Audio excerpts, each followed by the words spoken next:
Pollen grain mother cell या फिर microspore mother cell से माइक्रोस्पोर बनता है। इस प्रोसेस को हम लोग माइक्रोस्पोरोजेनेसिस बोलते हैं। तो माइक्रोस्पोरोजेनेसिस के फलस्वरूप माइक्रोस्पोरेंजियम के अंदर बहुत सारे पोलन ग्रेन बन जाता है। पहले तो माइक्रोस्पोर बनता है, माइक्रोस्पोर टेट्रेड, और माइक्रोस्पोर टेट्रेड ही पोलन ग्रेन में डेवलप होता है। और पोलन ग्रेन जब एंथर से रिलीज होता है तो रिलीज होने के बाद पोलन ग्रेन मेल गैमेट में चेंज होता है। इस मेल गैमेट में चेंज होने के प्रोसेस को माइक्रोगैमेटोजेनेसिस बोला जाता है। ओके, और माइक्रोस्पोर बनने की प्रोसेस को माइक्रोस्पोरोजेनेसिस बोला जाता है। अब चलिए, अब हम लोग थोड़ा पोलन ग्रेन के बारे में डिटेल से देखते हैं। यदि पोलन ग्रेन की बात किया जाए तो पोलन ग्रेन एस्फेरिकल शेप्ड होता है। जनरली पोलन ग्रेन एस्फेरिकल शेप्ड होता है। और पोलन ग्रेन की साइज की बात किया जाए तो 25 to 50 माइक्रोमीटर होता है। ओके, पोलन ग्रेन को आप लोग देखना चाहें तो देख भी सकते हैं। कैसे देख सकते हैं? आप लोग हिबिस्कस का फ्लावर देखे होंगे या फिर कोई भी अदर फ्लावर, उसका मेल पार्ट को ले लीजिए और एंथर को जब आप उसका टच करते हैं तो आपके फिंगर्स में बहुत सारे येलोइश पाउडर लग जाते हैं।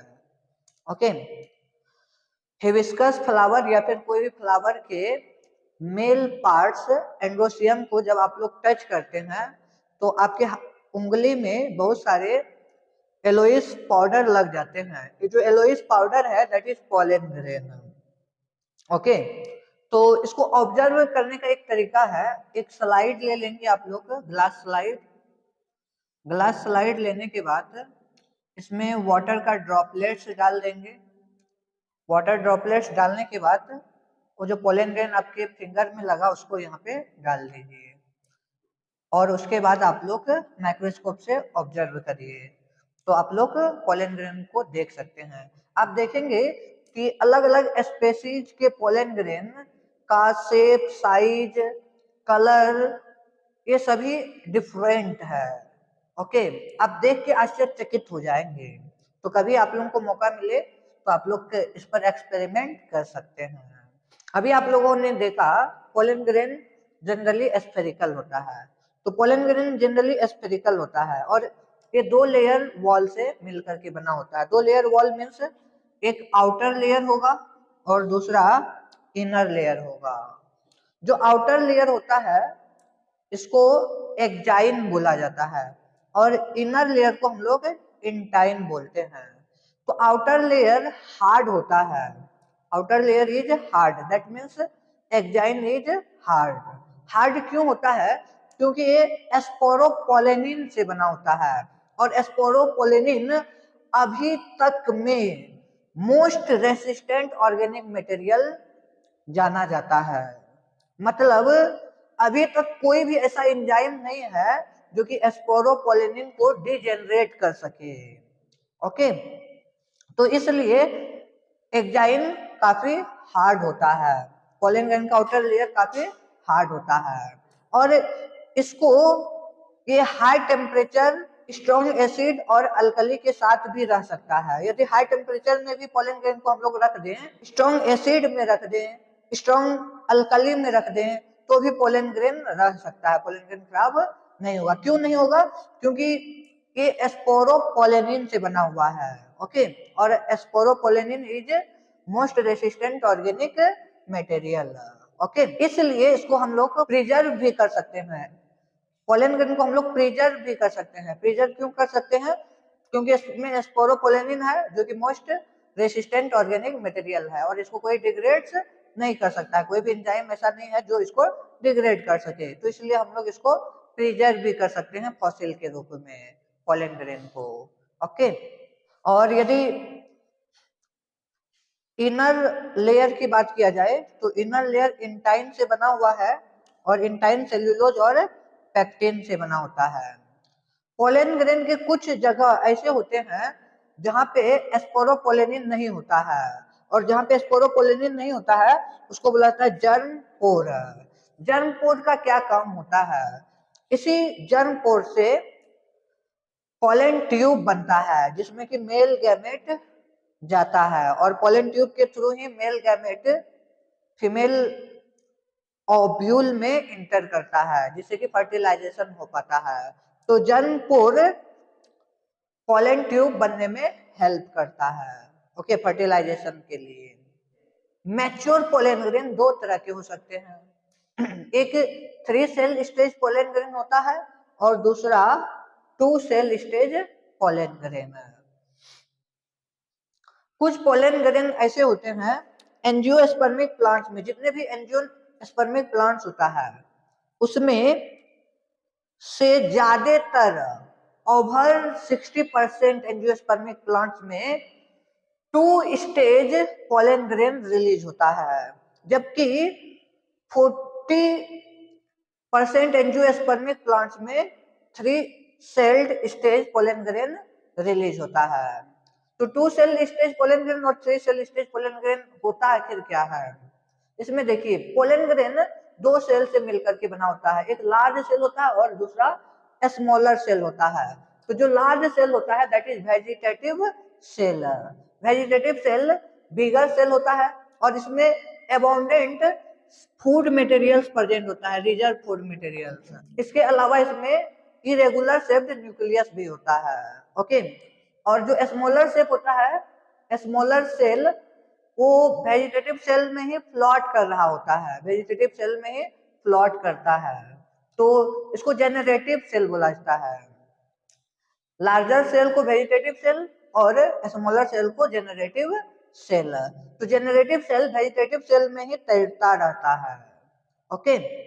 और वेजिटेटिव सेल क्या हुआ? स्मॉल हो गया और वेजिटेटिव सेल में भी डेंस साइटोप्लाज्म होता है, ओके, और इसमें भी एक न्यूक्लियस होगा। तो ये 2 सेल स्टेज पोलन ग्रेन हो गया।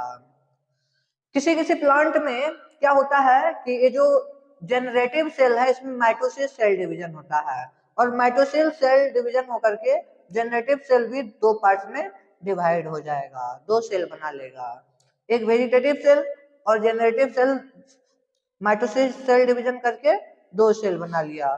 तो मतलब ओवरऑल 3 सेल हो गया, तो इसको हम लोग कहेंगे 3 सेल स्टेज, ओके। तो इस तरह पोलन ग्रेन 2 सेल स्टेज हो सकता है और 3 सेल स्टेज हो सकता है, ओके। जैसे मान लेते हैं एक एंथर है,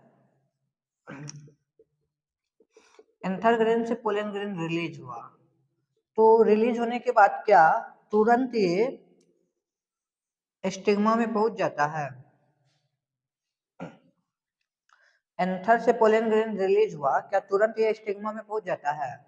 नहीं, इसे कुछ टाइम लगता है। हो सकता है ये यहाँ तक पहुंचने में कुछ टाइम लगाए। तो कितना देर तक पोलन ग्रेन बाहर रह सकता है?